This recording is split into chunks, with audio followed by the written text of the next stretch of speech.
Six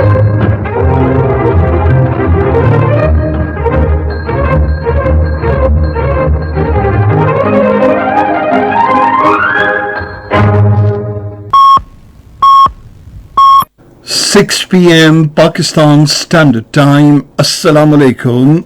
This is Radio Pakistan.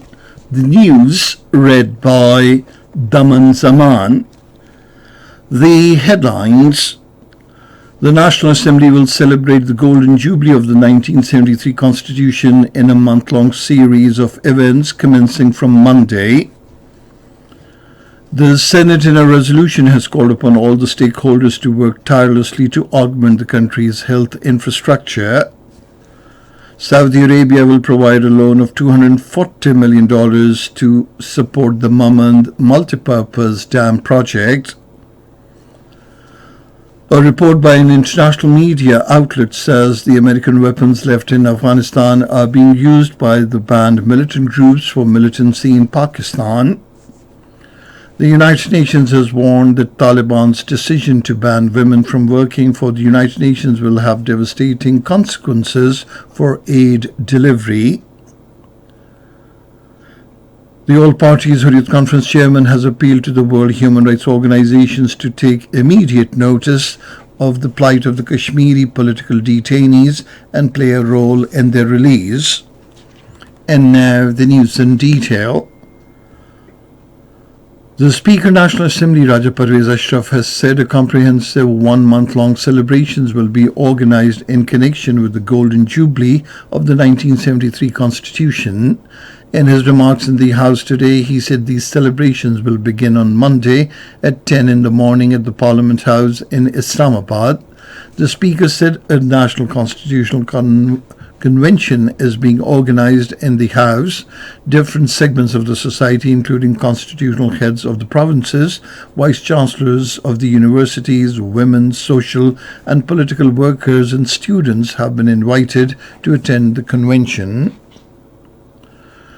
The National Assembly was informed today that the Foreign Office is committed to improving the performance of its diplomatic missions, especially in the domain of extending consular services to Pakistani diaspora. Responding to a question during the question hour in the House, the Parliamentary Secretary for Foreign Affairs Syed Hussain Tariq said the missions extend assistance to prisoners in accordance with the local laws of the host countries. The House was adjourned to meet again on Monday at 10 in the morning. The Minister for Climate Change, Sherry Rahman, has said the Indus Water Basin Treaty cannot be modified unilaterally by India. Responding to a calling attention notice in the Senate, moved by the Leader of the Opposition, Shahzad Wasim and others, she stressed that the treaty cannot be changed until both the parties, Pakistan and India, agree to it. The Minister for Climate Change said Pakistan had timely raised objections on the construction of controversial dams including Kishanganga, Ratle and Bakhliar by India on the rivers meant for Pakistan. Sherry Rahman said work is being done to enhance water storage capacity in the country. The Senate was informed today that Pakistan Information Commission, established under the Right of Access to Information Act 2017, is conducting regular hearings and emphasizing on quick disposal of appeals. The Minister of State for Law, Shahadat Awan, informed the House during question hour that the Commission has disposed of 1,300 appeals out of 2,900 appeals it received. The Senate today passed a resolution calling upon all the stakeholders to work tirelessly to augment the country's health infrastructure with a focus on quality and affordability. The resolution, moved by Sania Nishtar on the occasion of the World Health Day, expressed concern that a significant size of the country's population has limited access to better healthcare facilities.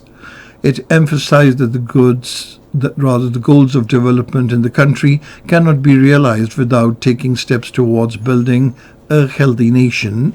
The Senate was adjourned to meet again on Monday at 10:30 a.m.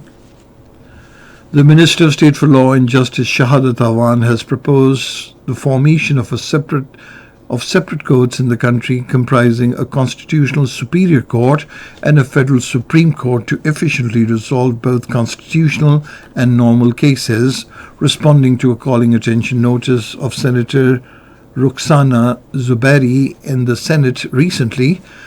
The minister listed several reasons for the backlog, including unnecessary litigation, an increasing trend of people filing cases, and unnecessary adjournments. He also highlighted the failure to decide cases within the prescribed time frame as a major contributing factor to the issue. The minister acknowledged that the shortage of judges has been a significant issue for the judiciary and emphasized the need for the appointment of more judges to address it. The minister revealed that there were more than 380,436 cases pending in the higher courts as of December 31st, 2022. This is Radio Pakistan. The President, Dr. Arif Alvi, has called for a greater focus on promoting preventive healthcare in the country to help reduce the disease burden. Chairing the fourth meeting of the Senate of the Health Services Academy in Islamabad today, Dr. Arif Alvi said Pakistan, being a developing country, could hardly afford to fully meet the healthcare needs of over 220 million population through curative treatments due to limited resources. The forum stressed the need for exploring funding options from international donors for research and development in the public health sector. Prime Minister Shahbaz Sharif has announced the launch of government's first dedicated mental health app, Hamraz and Helpline. In a tweet on the occasion of the World Health Day today, he said citizens' well-being and especially mental health is paramount for our society's improvement. The Prime Minister stressed the need to remove taboos around mental health. The World Health Day is being observed across the globe today. The theme for the day this year is Health for All. This year, the World Health Day will mark World Health Organization's 75th anniversary, and it presents an opportunity to look back at public health successes during the last 7 decades. The Saudi Fund for Development has signed a $240 million loan agreement with Pakistan to support the Mamand multipurpose dam project. The agreement was signed by the Chief Executive Officer of the Saudi Fund for Development, Sultan Abdurrahman Al Murshid, and the Federal Secretary for Ministry of Economic Affairs, Dr. Kazim Niaz, in Islamabad. The Mamand multipurpose dam project will enhance water and food security and improve the standard of living of the people in Khyber Pakhtunkhwa. A report by an international media outlet has said the American weapons left in Afghanistan are being used by the banned Tehreek-e-Taliban Pakistan and the Baloch separatist groups for militancy in Pakistan. The report by Radio Free Europe says the United States, while pulling out from Afghanistan, left behind military equipment and weapons worth $7 billion, which later boosted the military capabilities of the banned militant groups in Pakistan. Radio Free Europe Radio Liberty report rejected Kabul's claims that Tehreek-e-Taliban Pakistan was not using Afghan soil against Pakistan, as the presence of Tehreek-e-Taliban Pakistan, ISKP and other terrorist groups in Afghanistan was an undeniable reality. The security forces have successfully apprehended a high-value target, Gulzar Imam alias Shambe, in an intelligence-based operation. According to ISPR, he has been a hardcore militant as well as founder and leader of the banned outfit, Balochistan National Army.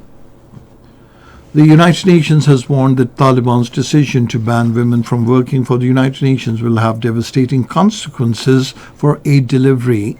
United Nations Humanitarian Coordinator for Afghanistan, Dr. Ramiz Al-Akbarov, in a statement said amid severe underfunding, the move would further weaken humanitarian partners' ability to support vulnerable segments of the Afghan population. The incarcerated chairman of the All Parties Hurriyat Conference, Musarrat Alam Butt, has said the Narendra Modi-led Hindutva government is playing with the lives of the Kashmiri political detainees who are being subjected to torture even in the holy month of Ramadan. According to Kashmir Media Service, Musarrat Alam Butt, in his message from the infamous Tihar jail in New Delhi, deplored that besides denying basic facilities, the jail authorities are using hardened criminals associated with Hindu fanatic groups to target them in various ways. On the other hand, a report released by the research section of the Kashmir Media Service today said the Indian troops have martyred 750 Kashmiris, including 14 women, since 5th August 2019 in the held territory. And finally, the weather report. Dry weather is expected in most parts of the country during the next 12 hours. And that is the end of this news bulletin. For more news and analyses, log on to our website, radio.gov.pk, and you can also watch the live video streaming of our bulletins on the link, facebook.com/Radio Pakistan News Official.